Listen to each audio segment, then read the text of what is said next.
ठीक है। यत्र का अर्थ क्या है? जहाँ। योगेश्वर, जो योग के ईश्वर हैं, जिनको सभी योगों, जो सभी योगों के द्वारा जाने जाने चाहिए, या जैसे यहाँ पर बात बता रहे हैं योग के स्वामी। कृष्णो मतलब कृष्ण, जहाँ पर भगवान कृष्ण रहते हैं। यत्र पार्थो धनुर्धर, जहाँ पे पार्थ जो कि धनुर्धारी हैं, गांडीवधारी हैं, वो रहते हैं। तत्र श्री विजयो, वहां पे श्री यानी लक्ष्मी, वहां पे विजय। भूति मतलब विभूति समझते हैं, विभूति शब्द सुने हैं, विभूति। तो विभूति मतलब हर प्रकार की ऐश्वर्य। ध्रुवा, ध्रुवा मतलब ध्रुवा नीति, ध्रुवा मतलब अटल, नीति मतलब सदाचार या धर्म पर, धर्म का पालन। ऐसा होगा, ऐसी मेरी मति है, मम मति, मति मेरी है। इससे पहले संजय जी ने अपना अनुभव सुनाया था भगवद गीता को सुन करके पढ़ा, और उसके बाद अब यहाँ पे वह अपना निर्णय दे रहे हैं कि धृतराष्ट्र सोचें कि अगर मेरे बच्चे, बच्चे मेरा मतलब मेरे पुत्र जीत जाएंगे तो उसमें कोई संभावना नहीं है। जिस पक्ष में कृष्ण है, जिस पक्ष में भगवान अर्जुन है, वह है, वो जीतना ही जीतना। ये दरवाजे को बंद कर दिया, डिस्ट्रैक्शन रहेगा प्लीज। ठीक है, डिस्ट्रैक्शन, घंटी बजा के गया। ठीक। देखो देखो क्या घंटी बजाने की जरूरत थी यहाँ पे? तो भक्त भी इसे डिस्टर्ब करने में आनंद लेते हैं। आज आखिरी क्लास से कम ही ठीक हो जाना चाहिए, पिछले साल रिकॉर्ड भी नहीं कर पाए थे तो घबराहट हो रही है। जो भी है, ठीक है। हाँ, शुरू करते आगे। जहाँ योगेश्वर कृष्ण हैं और जहाँ परम धनुर्धारी अर्जुन हैं, वहीं ऐश्वर्य, विजय, अलौकिक शक्ति तथा नीति भी निश्चित रूप से रहती है, ऐसा मेरा मत है।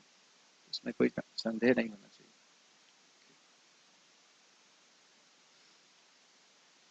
हाँ, अर्जुन क्या? हाँ हाँ, भगवान हर जगह हैं, तो भगवान हैं और भगवान के भक्त हैं। भक्त जहाँ रहते हैं वहां पे भगवान भी रहते हैं, जिस पक्ष में, तो कि अर्जुन और कृष्ण, भगवान कृष्ण और अर्जुन जो है वो पांडवों के पक्ष में है, तो उनकी ही जीत होगी, इसमें कोई दिक्कत नहीं। उनका प्रश्न था ना शुरुआत में कि कुरुक्षेत्र में क्या किया, उनको लग रहा था मेरे बेटे जीतेंगे कि यार पांडव जीतेंगे ना, क्या होगा। तो यहाँ पे बता रहे स्पष्ट रूप से कि भगवान कृष्ण जहाँ पे होते हैं और जहाँ उनके भक्त होते हैं, वहां पे नीति होती है, वहां पे विजय होती है। समझ लेना चाहिए कि जहां भगवान के भक्त होते हैं वहां भगवान होते हैं। ऐसे भगवान सब जगह हैं, ठीक है, लेकिन जहां भक्त होते हैं, क्या बोलते हैं भगवान, यत्र गायन्ति मद भक्ता तत्र तिष्ठामि नारद। जिस जगह भगवान के भक्त भगवान का कीर्तन करते हैं, गुणगान करते हैं, वहां भगवान रहते हैं, वहां रहना वो पसंद करते हैं, भले वो सब जगह व्याप्त हो। ठीक है, गीता भूषण टीका। और भगवान के सब जगह रहने से होता भी क्या है? परमात्मा गुरु में सब में रह रहे हैं, उससे थोड़ा किसी को बुद्धि प्राप्त हो रही, किसी को विजय प्राप्त हो रही। क्योंकि ऐसा है, इसलिए अपने पुत्रों की विजय की इच्छा को त्याग दो। ये लिंक है, क्योंकि कैसा है, ऐसा है कि भाई देखिए जहाँ कृष्ण है, जहाँ पे अर्जुन है, वहीं विजय होगी, तो इसलिए आप भूल जाइए कि आपके लड़के जीतेंगे, सब फेल होंगे। जिस स्थान में सभी जीवों के स्वामी उपस्थित हों, योगेश्वर के रूप में जिनका वर्णन हुआ था। कैसे वर्णन हुआ था? जिनका योग, जिनका संबंध ईश्वर के रूप में सभी जीवों से है। और एक दूसरा अर्थ क्या था? सभी योगों के स्वामी जो है, जिन सभी योगों के द्वारा जिनकी साक्षात्कार किए जाते हैं, आराधना की जाती है, या जो सभी योगों के फल देने वाले हैं। इस प्रकार के तीन अर्थ हमने लिए थे। अब जो अभी अगर बहुत सारे प्रश्न भी करेंगे तो फिर क्लास फिर मत कहना कि 11 बजे तक हो रही है। पहले इसको पूरा कर लेते फिर उसके बाद। जो सभी अन्य जीवों के स्वरूप को अपनी इच्छा मात्र से प्रकट और क्रियान्वित करते हैं, वह उनका पालन करते हैं। इसका बात समझ में आ रही है? हम सभी लोगों की विभिन्न इच्छाएं हैं, हर जीव की विभिन्न इच्छाएं हैं। प्रलय हो जाता है, हमारा ये जो शरीर है वो नष्ट हो जाता है। ये मतलब जो प्रलय के समय रहा होगा शरीर, ये नहीं कि यही शरीर रहेगा। और उसके बाद उस जीव की इच्छा के अनुसार अगली सृष्टि में उसका उस शरीर दिया जाता है। ये बहुत बड़ा काम है कि नहीं? हमको तो यह भी समझ में नहीं आता है कि जब हम प्रसादम सर्विंग कर रहे हैं, किसको क्या पसंद है पता है? आपको क्या पता, कोई कुछ ना बोले कि मुझे लड्डू चाहिए या मुझे ये चाहिए, तो हम यह भी नहीं जान सकते कि इस व्यक्ति के हृदय में क्या इच्छा है। कभी कभी हम लोग वो वस्तु दे देते हैं उस व्यक्ति को जो हमें लगता है हमको अच्छा लगता हो। आपने देखा है कभी? यानी हम दूसरों की इच्छा को बिल्कुल नहीं जान पाते, ये मैं खाली कहना चाह रहा हूँ, सामने भी हो व्यक्ति तो, लेकिन भगवान सभी जीवों की इच्छा को जानते हैं और सभी की जीवों की इच्छा और कर्मानुसार उनको शरीर देते हैं। ये बात समझ में आ रही है? यह तो प्रलय हो गया एकदम जो बड़ी वाली प्रलय, और इस जीवन में जो प्रलय होने वाली वो जो मरते हैं, तो कौन जीव कब मर रहा है, उसकी क्या इच्छा है, उसने क्या कर्म किया है, उसको अगला क्या जन्म प्राप्त होना चाहिए, कैसा होना चाहिए, सारी भगवान व्यवस्था कर रहे हैं कि नहीं? ये बात, और कैसे कर रहे हैं? इच्छा मात्र से। यह उनकी एक बहुत अद्भुत शक्ति है। स्वाभाविकी ज्ञान बल क्रिया, उनकी इच्छा मात्र से सब कुछ हो रहा है, लेकिन और वह उनको प्रकट करे, फिर उसके बाद क्रियान्वित कर रहे हैं। मान लो कोई बहुत घोर स्वभाव का था, तो उसको शरीर दिया, शरीर के बाद उसको वो स्वभाव भी एक्टिवेट कराना पड़ेगा ना, क्रोधीला स्वभाव या शांत स्वभाव या जो कुछ भी है, तो क्रियान्वित करने का समझ रहे हैं। शरीर दिया, उसको स्वभाव दिया, फिर उसको प्रवर्तित कर रहे हैं, एक्टिवेट कर रहे हैं, उसको लगा रहे हैं, नियोजित कर रहे हैं। ईश्वर है सभी के। समझ में आ रहा है? पता नहीं समझ में आ रहा है कि नहीं आ रहा, आ रहा होगा तो मुश्किल बात नहीं है। जहां वसुदेव पुत्र कृष्ण हो, जो सारथी पर्यंत सहायताकारी हैं, और जहां पृथा पुत्र अर्जुन हो, जिनकी मां पृथा वसुदेव की बहन थी, जो नर के अवतार भगवान श्री कृष्ण के शुद्ध भक्त हैं और गांडीवधारी हैं, अर्थात जिस धनुष को कभी काटा नहीं जा सकता, अर्थात धनुर्धर, तो ऐसे ही स्थान में जहां श्री कृष्ण और अर्जुन युधिष्ठिर के पक्ष में अधिष्ठित हों, वहां राजलक्ष्मी भी होंगी। फिर से समझते हैं क्या क्या बातें महत्वपूर्ण है। सारथी पर्यंत सहायताकारी, मतलब कृष्ण इतना जुटे हैं पांडवों की सहायता करने में कि वह सारथी बनने के लिए भी तैयार हैं। ये बात समझ में आई? यानी कृष्ण का संकल्प है, भगवान का संकल्प है कि ये लोग जीतें। आप जानते हैं भगवान का एक गुण है सत्य संकल्प, तो वो जीतेंगे ही। आप कहते हैं ना, तुम तो तुले हुए हो, कुछ भी करने के लिए तैयार हो इस चीज को करने के लिए, यही तो बोल रहे हैं। और आप देखेंगे महाभारत के युद्ध में भगवान कुछ भी करने के लिए तैयार थे। अर्जुन को जीत जीत दिलाने, विजय दिलाने के लिए सूर्य को ढक भी दिया था। आप जानते हो जयद्रथ को सूर्य भी ढक दिया था, अर्जुन का कहीं नुकसान ना हो जाए। जयद्रथ की गर्दन काटी और कहा कि इसको ऐसे मारो कि इसकी गर्दन जो है इसके पिताजी के गोद में जाके गिरे। कौन बुद्धि दे रहा है बताइए? अगर भगवान नहीं होते तो अर्जुन ही मर जाते, जयद्रथ को मारने के बाद भी अर्जुन मर जाते हैं कि नहीं? पग पग पे भगवान व्यवस्था कर रहे हैं। बीच में देव से 5 बाण मांगने के लिए कौन बोला? सॉरी, दुर्योधन से 5 बाण मांगने के लिए कौन बोला? भगवान कृष्ण। अब एक एक लीला बताने के लिए तो बहुत टाइम लगेगा, लेकिन छोटा एग्जाम्पल आपने पूछ लिया तो बोल देता हूँ कि भीष्मदेव दुर्योधन ने कहा वह लड़ नहीं रहे हैं, रोने लगा उनके पास जाकर के, मैं तो आपके भरोसे युद्ध करने चला था और आप तो लड़ ही नहीं रहे हो, आप तो पांडवों का पक्ष ले रहे हो, भले हमारी तरफ से युद्ध कर रहे हैं। तो बहुत क्रोध आया, कहते हैं अच्छा ये 5 बाण है, मैं संकल्प ले रहा हूँ कि कल इससे 5 पांडवों को मार दूंगा। अब आप जानते हो कि जब दुर्योधन को गंधर्वों ने पकड़ा था तो अर्जुन ने बचाया था, तो दुर्योधन ने कहा कुछ वरदान चाहो, राज्य चाहो, सब दे दूंगा मैं। कहते नहीं नहीं, जब समय मिलेगा तो मैं करूंगा, मेरा कर्तव्य था आपको बचाने के लिए। तब भगवान को याद दिलाए कि जाओ। और दुर्योधन को विश्वास नहीं था, भीष्म पितामह पे, तो कहते ऐसा करिए 5 बाण मेरे को दे दीजिए आप, मैं रख लेता हूँ, कल सुबह आपको दूंगा मैं। तो फिर अर्जुन को भगवान बोले जाओ जाओ मांग के लेके आओ। तो दुर्योधन के पास जाते हैं और कहते हैं वरदान चाहिए मेरे को। क्या चाहिए तुमको? राज्य चाहिए? कहते हैं नहीं, राज्य तो मैं लड़के ले लूंगा, मुझे वो 5 बाण चाहिए। तो आप देख रहे हैं कि इस प्रकार से भगवान लगातार पांडवों की सहायता करे रहे। विजय कुटुंब, यानी कि कुटुंब, बहुत सुंदर भागवत में आया है, विजय कुटुंब रतिर्मा में अस्तु। विजय कुटुंब मतलब ये जो अर्जुन है, इनको विजय दिलाने के लिए उनका कुटुंब बना ली थी अपना। कुटुंब मतलब गलत कार्य करके भी इसका पोषण करना चाहिए। भगवान कुछ भी करके पांडवों को जीत दिलाने में क्या शब्द यूज करे, तुले हुए हैं, संकल्प लिए हुए हैं कि इनको जिताना ही है। तो इसलिए बोल रहे हैं कि जहां पे सारथी पर्यंत सहायताकारी, मतलब है भगवान लेकिन सारथी तक बनने के लिए तैयार हैं, तो फिर वहां पे जीत का क्या संशय करना। फिर प्रथा शब्द से क्या महत्वपूर्ण है? प्रथा है माता कुंती देवी का नाम, तो वसुदेव जी की बहन है, तो भगवान के बाप की बहन है। ऐसे कहा जाए तो सही, गलत तो नहीं बोल रहे ना? जो भगवान तो है ही, भगवान के बाप की बहन का लड़का। अगर अब समझ में आ रहा है, भगवान के बाप की बहन का लड़का कोई आसान बात व्यक्ति तो नहीं होगा। और उस पे भी क्या है? नर के अवतार। आप जानते हो नर नारायण में से नर के अवतार अर्जुन जी हैं, साक्षात भगवान के पार्षद हैं। और उनका जो गांडीव धारी, जानते हो आप गांडीव किसने दिया था? शायद शिव जी ने दिया था। हाँ, शिव जी ने दिया था, तो कोई काट ही नहीं सकता था, तो युद्ध हरा ही नहीं सकता था। मुझे अर्जुन बहुत प्रिय लगते हैं, बहुत। अर्जुन अर्जुन और युधिष्ठिर महाराज बहुत बड़े प्रिय लगते हैं। भीम भी बहुत अच्छे लगते हैं। कहीं मौका मिलेगा तो मिलेंगे उनसे, ऐसा नहीं बोल रहा, मिल सकते हैं, सोचिए मत। तो ऐसे स्थान में जहां भगवान कृष्ण है, नर के अवतार अर्जुन है, तो वहां पे निश्चित रूप से लक्ष्मी होंगी। ये समझिए कि जब कोई व्यक्ति भगवान कृष्ण को प्रणाम करता है, भगवान विष्णु को प्रणाम करता है, भगवान कृष्ण के विष्णु की छाती पे लक्ष्मी जी रहती हैं, तो वो एकदम बड़ा अनुकूल भाव से उस व्यक्ति को देखती है, तो उसके जीवन में संपन्नता अपने आप आती है। देखे सुने ना भक्त भिखारी। अभी तो भक्त तो लक्ष्मी चाहते भी नहीं है, वो तो केवल कृष्ण को चाहते, कृष्ण का अनुग्रह चाहते, लेकिन फिर भी वहां पे राजा लक्ष्मी होंगे। इसका अर्थ है कि युधिष्ठिर महाराज राजा बनेंगे। अब भागवत में पढ़ोगे कि युधिष्ठिर महाराज ने 3 किए अश्वमेध यज्ञ, लेकिन उनकी कीर्ति 100 अश्वमेध यज्ञ करने वाले इंद्र से भी अधिक फैली। अश्वमेध यज्ञ की, राजसूय यज्ञ तो यही था, राजसूय यज्ञ उन्होंने युद्ध के पहले किया था, अश्वमेध यज्ञ उन्होंने युद्ध के बाद किया। ठीक है, विजय होगी अर्थात परम उत्कर्ष होगा। उत्कर्ष समझते हैं, ऊंचा उठना। उत्कर्ष समझते हैं, उत्कर्ष अपकर्ष। उत्कर्ष मतलब ऊपर, प्रगति करना। और शत्रु का पराभव होगा, अर्थात शत्रु का पराजय, शत्रु की पराजय होगी।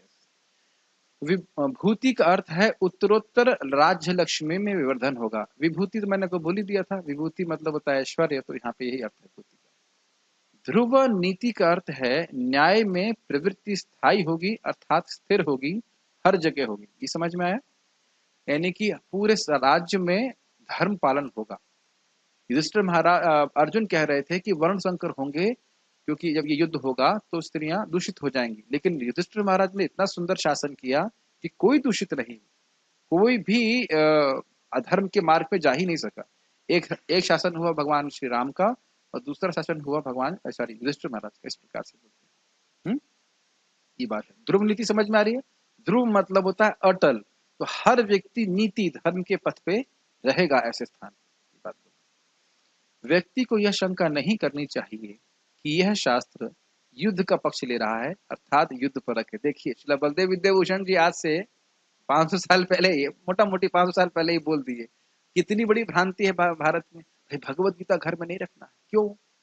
झगड़ा हो जाएगा। देखो उसके बाद क्या हुआ, अच्छा खासा शांति में जा रहा था ना अर्जुन, और क्या हुआ देखो गीता सुन करके, झगड़ा करे ना उसमें। तो ऐसा वाकई लोग गीता नहीं लेते, इस तरह इस प्रकार से बोलते हैं, ऐसा नहीं। क्योंकि शास्त्र के उपदेश हैं मन मना भव मद भक्तो और सर्व धर्मान परित्यज्य इत्यादि। ये समझिए इस शास्त्र का उपदेश युद्ध क्यों नहीं है। मोहित, इसका क्या उपदेश है शास्त्र का? युद्ध नहीं हो तो ठीक है, उपदेश क्या है? आपका मन कहीं और था, इसलिए मैं पकड़ लिया। मन मना, उपदेश क्या है? भगवान में मन लगाओ। अरे घर भूल जाओ टेंशन होता, आगे घर वापस आगे, चिंता मत करो कि अपने घर में कितना दुख भोगा है, घबराइए मत अभी आप अच्छे हैं, प्रसाद पा रहे हैं, भक्तों के संग में, यार हैप्पी। कभी कभी मुझे भी याद आ जाता है कि मैं नौकरी करते हुए कितना दुख भोग रहा था, फिर मैं छोड़ो चलो हो गया 12 साल पहले की बात है, छोड़ दो छोड़ दो ठीक है। तो यानी कि भगवत गीता का मुख्य उद्देश्य क्या है? मन मना। अब यहीं से भागवत शुरू हो गई, सत्यम परम धीमहि। भगवान अंत कर रहे हैं कहां से? मुझ में स्मरण करो, और वहां से भागवत शुरू होगी, सत्यम परम धीमहि। हम भगवान परम कृष्ण परम सत्य भगवान कृष्ण का ध्यान कर रहे हैं। इसीलिए कहा जाता है जहां भगवत गीता समाप्त, वहां से भागवत शुरू। मैं उत्साहित हो रहा हूँ भागवतम को बोलने के लिए, लेकिन that's the whole point. Bhagavad Gita का कंक्लूजन क्या है? न कर्म योग न ध्यान योग, कुछ नहीं। किसमें स्मरण करना है? कृष्ण के योग, भक्ति योग। समझ रहे ना मेरी बात? वहीं से भागवतम शुरू हो रही है। तो ये भागवत गीता का कंक्लूजन है। तो फिर युद्ध करने के लिए भगवान क्यों बोल रहे हैं? देखिए, यह स्पष्ट है कि नियत कर्म जो 4 वर्णों और आश्रमों के अनुसार बताए गए हैं, वह हृदय के शुद्धिकरण के लिए हैं और समान जनता के सामने आदर्श स्थापित करने के लिए। इसमें युद्ध करना भी एक नियत कर्म है क्षत्रिय के लिए। अब समझ में आया कि अर्जुन ने युद्ध क्यों किया? भाई उनका नियत कर्म है, इसलिए। ये नहीं बोल रहे हैं भगवान कि सबको युद्ध ही करना है। वस्तुतः भगवान की क्या इच्छा थी? क्या है वो? युद्ध करो मेरा स्मरण करो। क्या श्लोक है गीता का? मां मनुस्मर युद्धस्व, तो यानी अनुस्मर, मेरा स्मरण करते हुए युद्ध करो, क्योंकि तुम्हारा क्षत्रिय होने के नाते तुम्हारा युद्ध करना धर्म है। तो अगर आप कहेंगे वैश्य के लिए, माम अनुस्मरण बिजनेस चा, ऐसा बोल सकते, मेरा स्मरण करते हुए बिजनेस करो।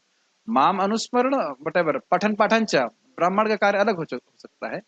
और मामनुस्मरण परिचर्या चा, यानी शूद्र परिचर्या कर रहा है लेकिन उसका स्मरण कृष्ण का होना चाहिए। अब मेरी बात समझ रहे हैं कि नियत कर्म करने की आज्ञा भगवान दे रहे हैं, क्योंकि क्षत्रिय होने के नाते उनका नियत कर्म युद्ध करना था, इसलिए युद्ध किया।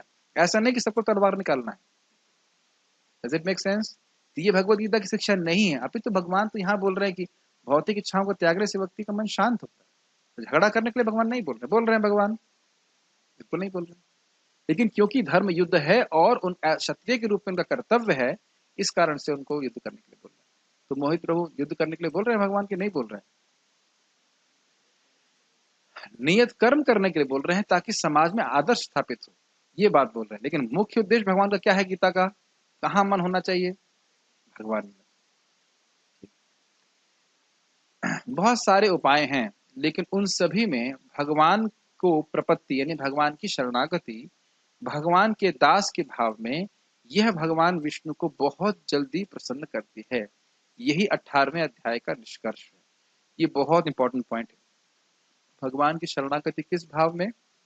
भगवान, मैंने अनादिकाल से आपको भूलने का बहुत प्रयास किया है, मैं समझ गया हूं कि मैं आपका दास हूं, आप मुझे अपनी सेवा में नियोजित कीजिए। ये भावना, इस भावना में व्यक्ति शरणागत हो तो चाहे कितने भी उसने पाप किए हों, भगवान को बहुत पसंद करता है कि वह अपनी मूल गलती, भगवान से विरुद्ध चलने वाली बात को छोड़ करके अब वह भगवान की शरण में आए। ये 18वें अध्याय का निष्कर्ष है, ये पूरे भगवत गीता का निष्कर्ष। ठीक है, समझ में आ रहा है? तेरे की युद्ध करना निष्कर्ष नहीं है, क्योंकि आपने देखा था अर्जुन क्या बोले थे कि मैं युद्ध करूंगा, यही बोले थे ना?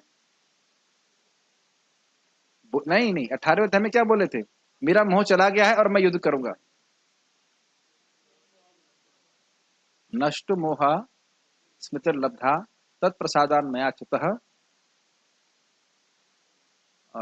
गत संदेह करिष्ये वचनम तवा। ये नहीं बोले मैं युद्ध करूंगा, मैं इसीलिए पूछा, वो खूब समझाया था क्लास में। युद्ध करूंगा ये नहीं बोल रहे हैं, क्या बोल रहे हैं?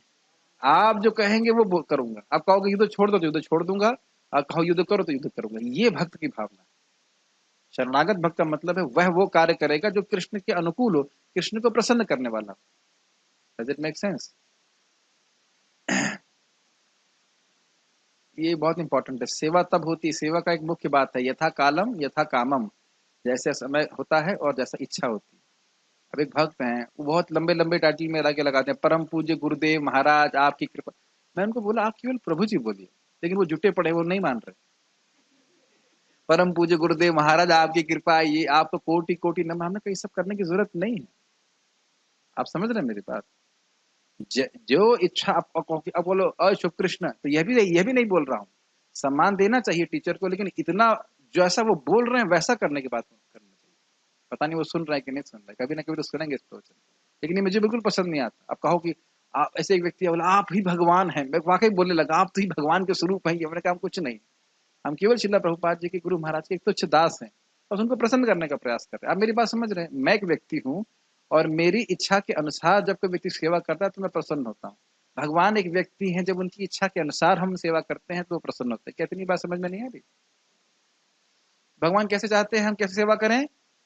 उनके नित्य दासत्व को प्राप्त करने के लिए उनकी शरणागति को स्वीकार करें। हमने, भगवान आपके नित्य दास हैं, आप भगवान हो और हम आपकी सेवा में उपस्थित हैं। ये बात, ये भगवत गीता का निष्कर्ष। युद्ध करना निष्कर्ष है नहीं, नियत कर्म करना निष्कर्ष है। हाँ, नियत कर्म करना है, लेकिन युद्ध करना निष्कर्ष नहीं कि सबको युद्ध ही करना है। Make sense?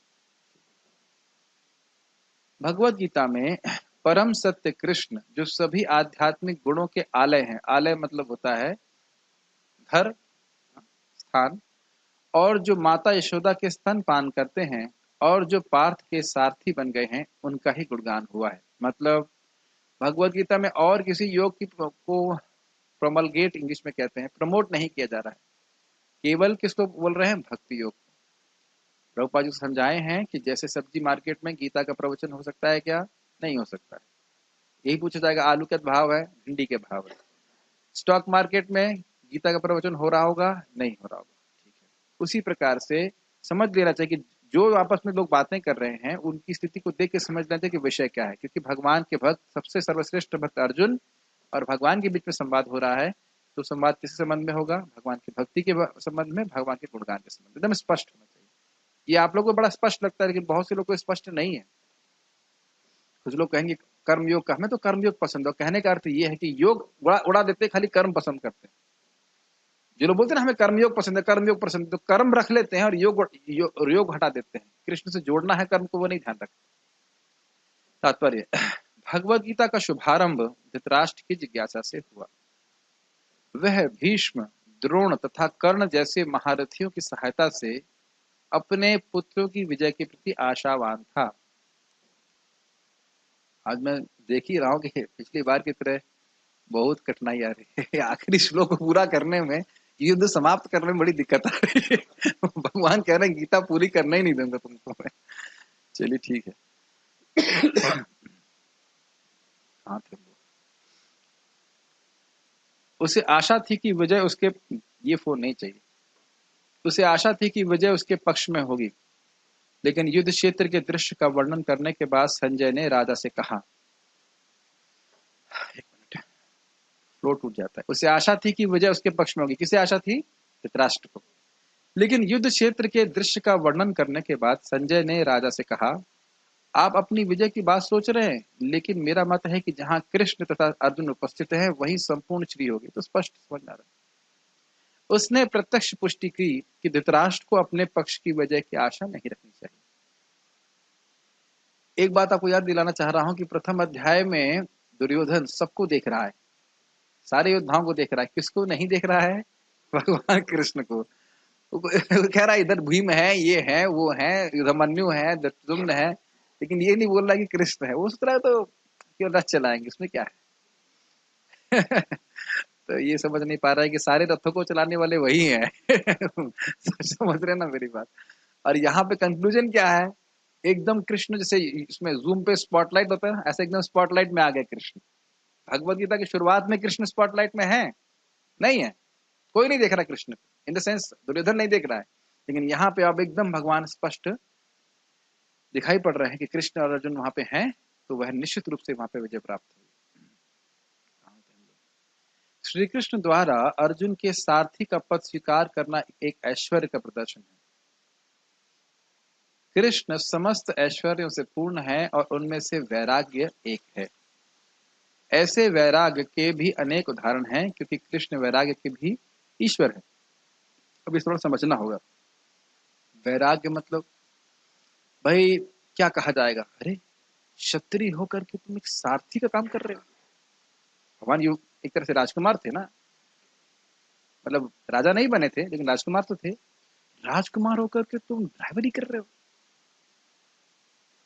कोई अगर मान लीजिए ये कहे तो भगवान को उससे कोई मतलब नहीं। भगवान हर कार्य करने में पूरी तरह से जो कुछ भी करते हैं उसकी प्रसिद्धि बढ़ती ही है। यहाँ पे सारथी बने तो किस रुपए से प्रसिद्ध हो गए? भक्त वात्सल्य। देखो भगवान कितने अपने भक्तों से प्रेम करते हैं कि भक्त की, जिस भक्त ने भगवान के मिशन में अपने को समर्पित किया उसके लिए भगवान सारथी तक बन गए। इस संबंध में महाराज समझा रहे थे कि जैसे गरुड़ जी हैं और कौवा है, तो कौवा जी नहीं, कौवा अगर मेरू पर्वत, मेरू बहुत ऊंचा पर्वत है, मेरू मेरू समझ में आ रहा है ना, हिमालय, मेरू की चोटी पे कौवा बैठा हो और उसके तले पे, या तला समझ रहे, डाउन तलहटी में गरुड़ जी बैठे हो, तो गरुड़ जी कौवा जी से श्रेष्ठ है कि नहीं? कौवा जी गरुड़ जी से श्रेष्ठ नहीं हो सकते। तो भगवान भले सारथी हो या रथी, उसे कोई मतलब नहीं है। भगवान हमेशा भगवान ही रहते हैं। उनको उनकी पोजीशन पूरी तरह से एब्सोल्यूट है। वो सापेक्ष नहीं है कि कुछ लोग सम्मान करेंगे तो भगवान ऊंचे हो जाएंगे और सम्मान नहीं करेंगे तो नीचे हो जाएंगे, ऐसा कुछ नहीं। तो भगवान को इस जगत की किसी भी वस्तु से आसक्ति नहीं है कि उनको सम्मान हो ही, या उनके क्या कहते हैं लोग क्या सोचेंगे और सारथी बन गए ना, उससे तो मतलब नहीं। या फिर जैसे भगवान रण भी छोड़ देते हैं, रण छोड़ तो उसमें भी वो है, उनको उनका गुणगान होता है। तो भगवान कुछ भी करते हैं तो भगवान का गुणगान ही होता है। जैसे भक्तों का नाम सुनते ही हैं, पार्थ सारथी, किसका नाम है? कृष्ण का नाम है। टेम्पो के ड्राइवर। अब किसी को टेम्पो के ड्राइवर या घोड़ा इक्का चलाने वाला तो ये तो कोई बहुत बड़ी बात नहीं कही जाएगी। लेकिन बोले पार्थ सारथी, केवल सारथी नहीं, पार्थ सारथी मतलब अपने भक्त के सारथी तक भगवान बनने के लिए तैयार है। और आपको पता है क्यों? बहुत सुंदर बात प्रभुपाद कहते हैं, क्यों? क्योंकि भगवान के भक्त युधिष्ठिर महाराज जो पूरे पांचों पांडव थे वह भगवान की सेवा में इसी प्रकार से शरणागत है। जो भी जैसे भी रखिए, जो भी सेवा में नियोजित कीजिए, हमें उससे कोई मतलब नहीं, जैसा भी आप करवाना चाहते हैं हम करने के लिए तैयार हैं। इसीलिए कृष्ण भी वैसा ही करने के लिए तैयार है। और यहाँ पे आप जानते ही हो कि जब राजसूय यज्ञ हुआ था तो भगवान सबके चरण धुलने के कार्य सेवा कर रहे थे। तो भगवान इस प्रकार से ही है। और ये जो दामोदर का महीना है उसी को सूचित करता है कि भगवान भक्तों के वश में रहते हैं। जैसे जैसे सेवा जिस प्रकार से रखना चाहे भगवान को भक्त रख सकते हैं, इस प्रकार से प्रेम से ही रखते हैं। और आप इस पर विचार करें तो आप शायद जानते होंगे कि युद्ध के समय दाएं चलो बाएं चलो बोलने का मौका नहीं रहता था, तो अर्जुन अपने पांव को भगवान के गले के पीछे की तरफ भाग में रखते थे और उससे अपने क्या कर सकते हैं अंगूठों से और उंगली से वो उनको बताते थे कि दाएं जाना है बाएं जाना है। ये तो अचिंत है, कितना भगवान का प्रेम है भक्तों से। मान लीजिए आप थोड़ा विचार कीजिए, मान लीजिए आप प्रसाद में सर्विंग कर रहे हैं और पीछे कोई पांव लगा दे, बोले अच्छा इधर इधर रोटी बांटो, इधर खिचड़ी बांटो, आप उसे उड़ा देंगे कि नहीं? उड़ा देंगे ना। ये अचिंत भगवान का जो है वैराग्य है। युद्ध तो वास्तव में दुर्योधन तथा युधिष्ठिर के बीच था। अर्जुन अपने ज्येष्ठ भ्राता युधिष्ठिर की ओर से लड़ रहा था। क्योंकि कृष्ण तथा अर्जुन युधिष्ठिर की ओर थे, अतएव युधिष्ठिर की विजय ध्रुव थी। स्पष्ट है। युद्ध को यह निर्णय करना था कि संसार पर शासन कौन करेगा। इस संबंध में श्रील प्रभुपाद जी बता रहे थे, कितना सुंदर है।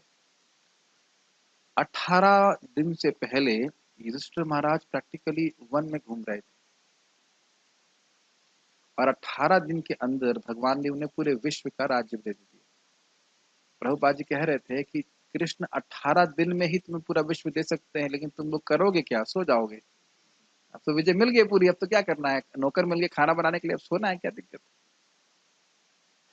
तो कभी आप समझें कि हम लोग उतना प्रचार क्यों नहीं कर पा रहे हैं। अगर व्यक्तिगत बात करें तो उसमें कहीं ना कहीं आप ये समझ लीजिए कि हमारी ही अयोग्यता है। नहीं तो भगवान तो कितने लोग सारे हमें भक्तों को हमारे सामने ला सकते हैं, इनको हम प्रचार कर सकें। मेरी बात समझ रहे हैं? अगर इतने सारे लोग आएंगे तो हो सकता है हम ही थोड़ा सा अहंकार के फूल क्या कहते हैं, फूल जाए। यस, फूल जाए।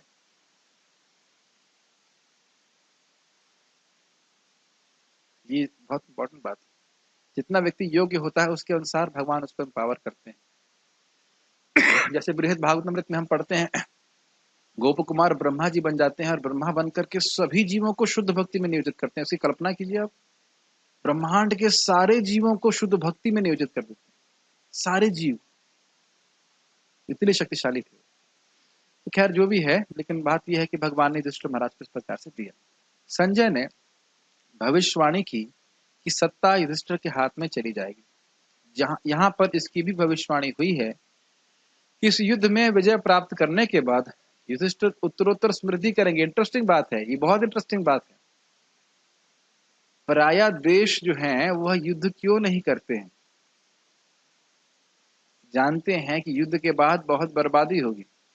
ये चीज मैंने आज तक कभी सोची नहीं इस पर्पट में, आज मैं देख रहा हूँ। बहुत इंटरेस्टिंग है कि नहीं?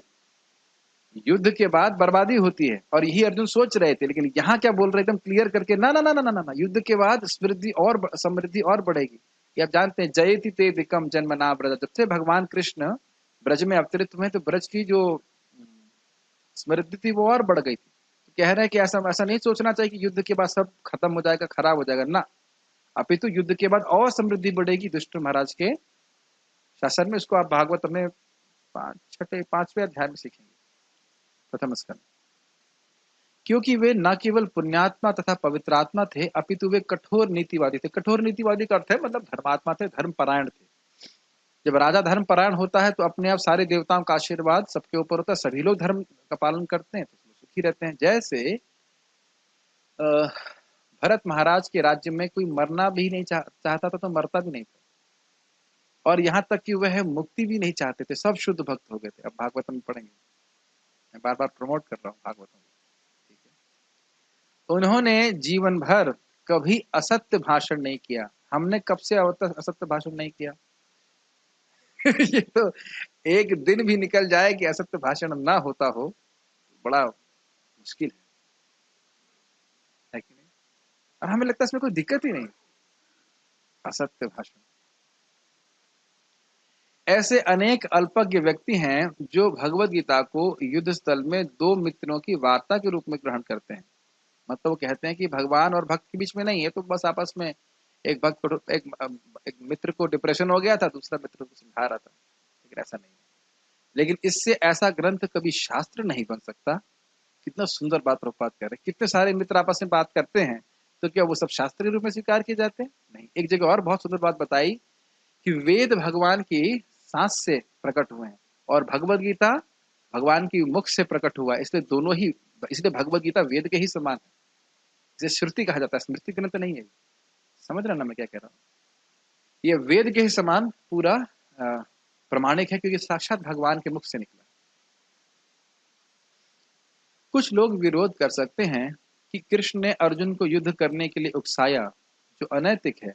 लेकिन वास्तविकता तो यह है कि भगवत गीता नीति का परम आदेश है। ये भी हमने पढ़ा था टीका में। यह नीति विषयक आदेश 9वें अध्याय के 34वें श्लोक में है। मन मना भव मत भक्त। समझ में आया? युद्ध करना उद्देश्य नहीं है, भगवान का स्मरण करना ये मुख्य उद्देश्य है, भगवान का भक्त बनना ये मुख्य उद्देश्य है भगवत गीता का। मनुष्य को कृष्ण का भक्त बनना चाहिए और सारे धर्मों का सार है कृष्ण की शरणागति। सर्व धर्मान परित्यज्य मामेकम शरणं व्रज।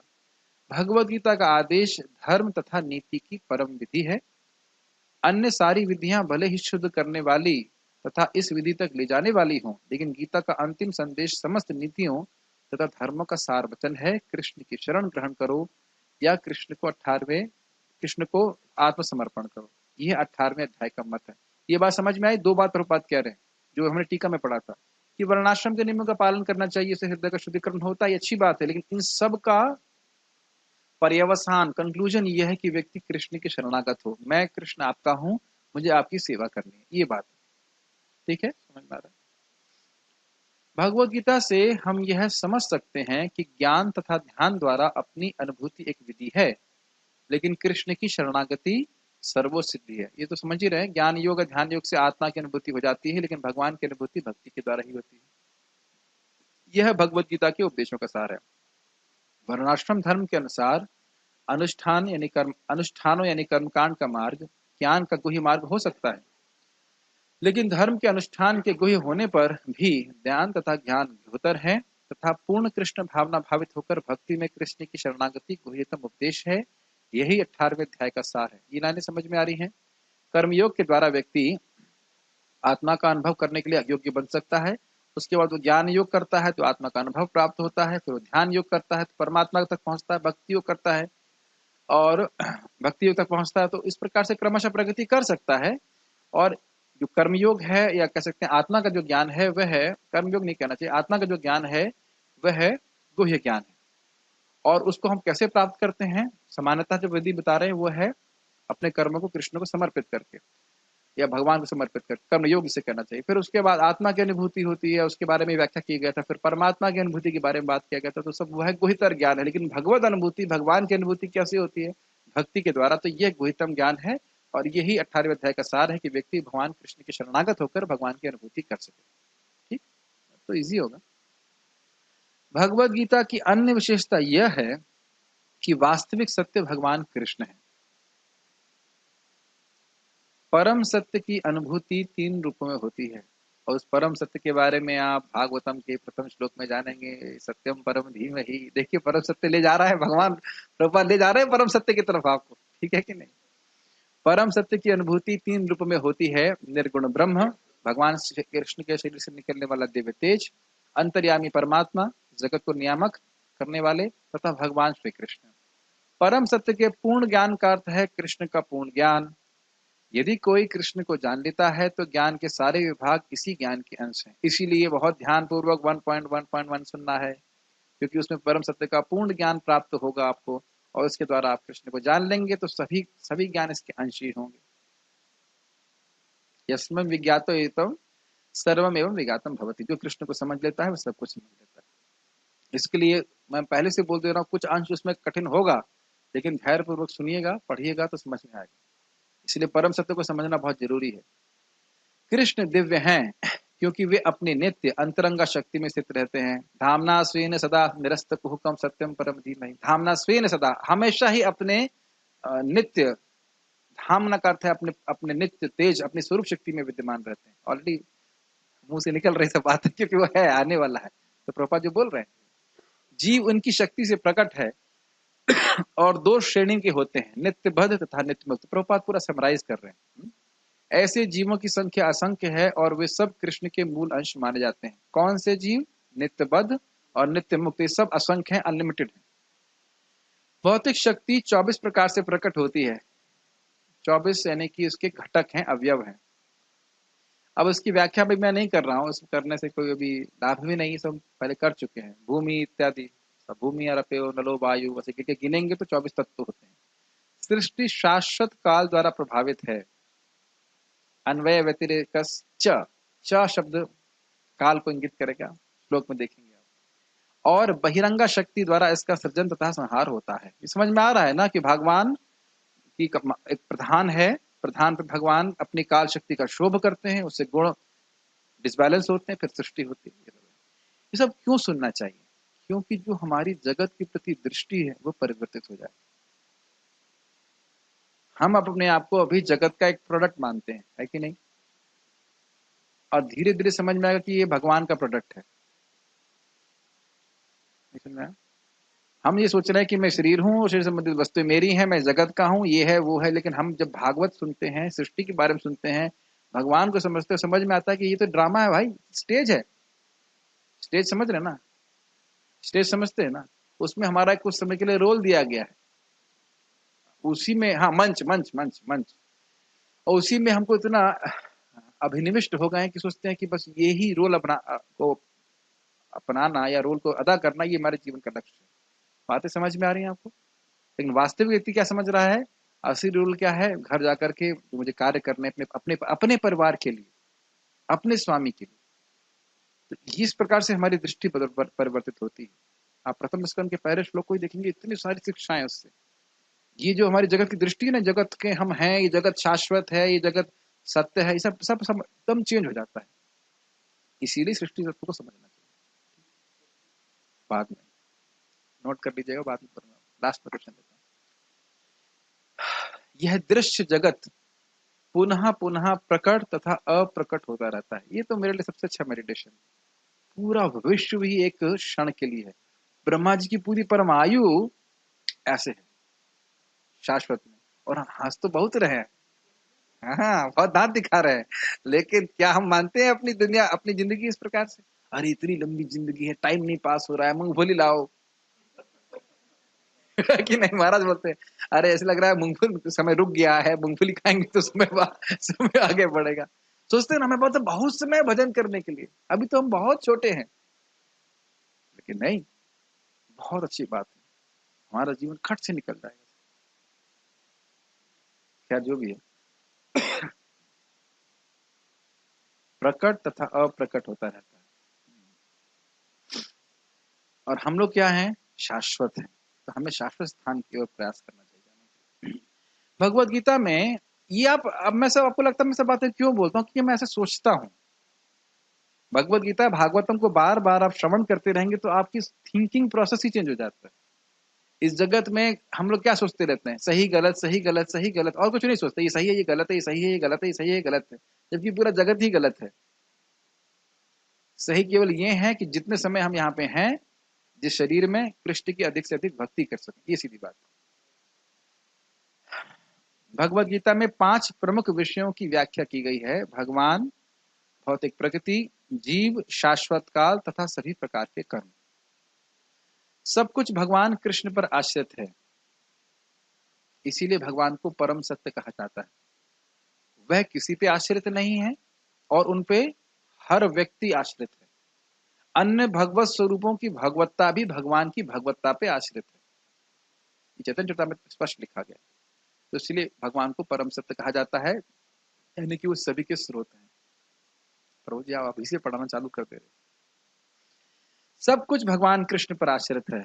परम सत्य की सभी धारणाएं, निराकार ब्रह्म, अंतर्यामी परमात्मा तथा अन्य दिव्य अनुभूतियां भगवान के ज्ञान की कोटि में सन्निहित हैं। समझ में आया? ये बहुत इजी है, पहले जो पढ़ चुके होंगे वो समझते हैं कि भाई जो सूर्य की रोशनी का विश्लेषण कर रहा है, सूर्य के गोले का विश्लेषण कर रहा है, जो सूर्य के अंदर प्रवेश कर गया वो दोनों को समझ रहा है, सूर्य के गोले को भी समझ रहा है, सूर्य की रोशनी को भी समझ रहा है।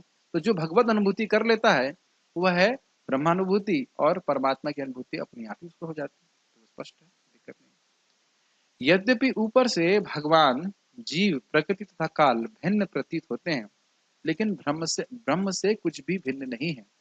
लेकिन ब्रह्म, वेरी नाइस, अन्वय व्यतिरेक ब्रह्म, लेकिन ब्रह्म सदैव समस्त वस्तुओं से भिन्न है। ये तो बहुत सुंदर है कि प्रभुपाद जी मुझे एकदम प्रथम स्कंद के प्रथम श्लोक पे ले आते हुए दिख रहे हैं।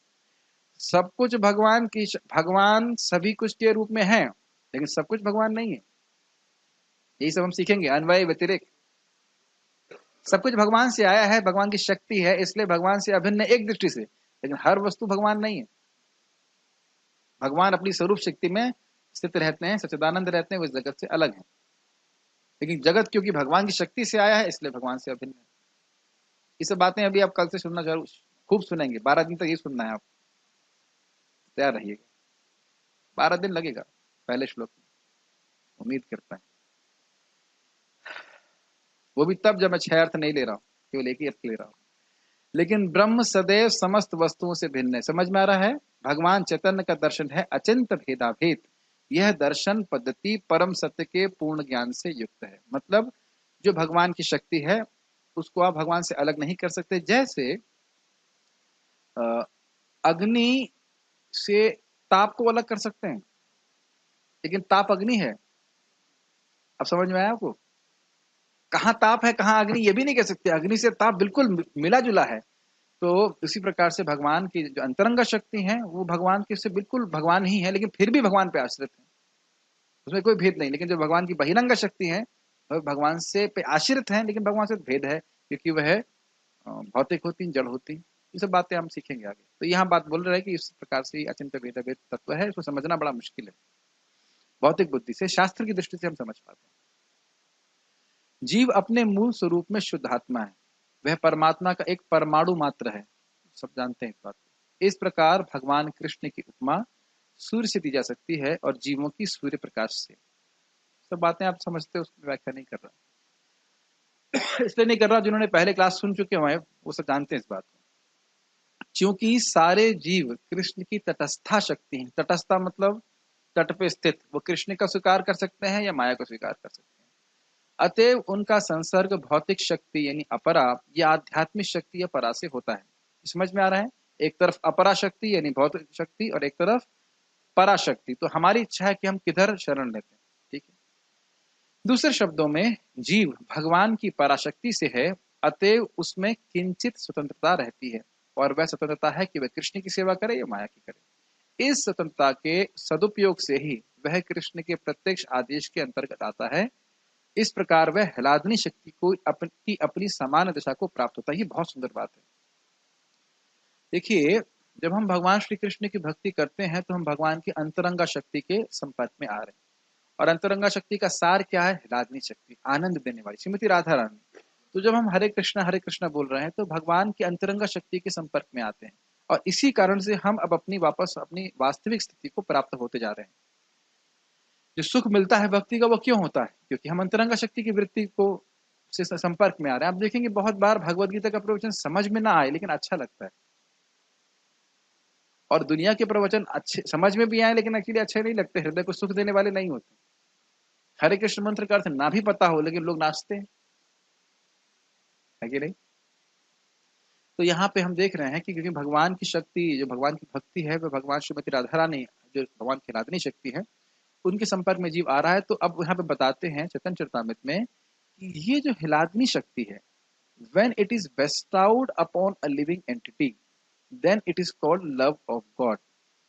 जब ये हिलादनी शक्ति की वृत्ति, हिलादनी शक्ति का शक्तिपात कह लीजिए, या हिलादनी शक्ति को किसी जीव पे दिया जाता है, बेस्टाउड का मतलब उस पे दिया जाता है, तो उसको कृष्ण प्रेम कहते हैं। ऐसे कृष्ण प्रेम के प्रति कृष्ण आकर्षित होते हैं, भौतिक वस्तु के प्रति भगवान कभी आकर्षित नहीं होते। समझ में आ रही बात? चैतन्य चरितमृत पढ़ने का अवकाश तो हमारे पास नहीं है, ये बात समझाई जा रही थी कि जब हलादनी शक्ति कृष्ण को कोई भौतिक शक्ति आकर्षित नहीं कर सकती है, लेकिन जब जीव भक्ति करता है तो भगवान की कृपा से, श्रीमती राधा रानी की कृपा से वह हलादनी शक्ति को उसके हृदय में स्थानांतरित किया जाता है, स्थापित किया जाता है, तो उसको कृष्ण प्रेम कहते हैं। समझ में आ रहा है? आज क्या बना था ब्रेकफास्ट में, इतना समझ में आ रहा है? वह बना था कड़ी बनी, इतना तो याद है ना? अच्छा अब ये बताइए कि कृष्ण प्रेम किसको कहते हैं? अरे समझ में आ गया, वेरी गुड। ये आपके पोहे का कमाल है प्रभु जी। Is a fact. जब हम जीव से हरे कृष्ण मंत्र करते हैं, भगवान का प्रसाद ग्रहण करते हैं, तब बातें समझ में आती है। यहाँ भी हम भगवान की शक्ति के संपर्क में आ रहे हैं।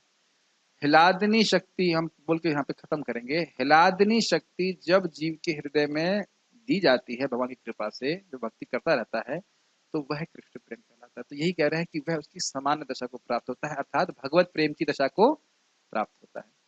इस प्रकार श्रीमद् भगवद गीता के 18वें अध्याय उपसहार संन्यास की सिद्धि का भक्ति विधान तात्पर्य पूर्ण हुआ।